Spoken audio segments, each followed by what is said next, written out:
An important subject at a citywide public safety meeting tonight, recognizing and reporting hate groups and extremism in your neighborhood. Rachele Mongiovi is here with what people learned tonight. Rachel. Ken, many people living near the city say they're seeing more and more incidents involving hate and racism, but city leaders say they're not seeing the same. In fact, they tell us they're not seeing an uptick in these crimes.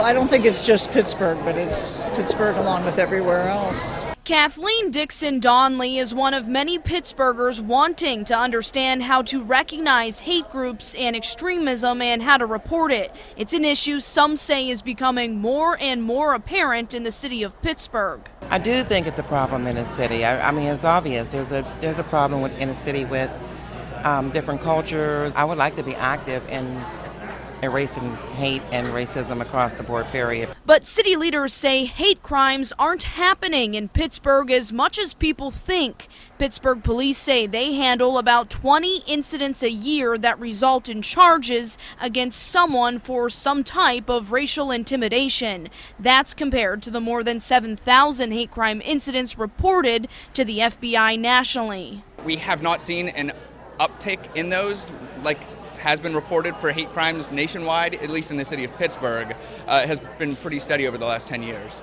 Jay Gilmer with the city's Department of Public Safety says the difference is that more people are speaking up and reporting crimes than they ever have before. I mean, there is speech, there are symbols, there are people that say and do crazy things. We don't believe there is a big problem here, no bigger than it's been in the past. The way we report it is different, the way we look at it might be a little different.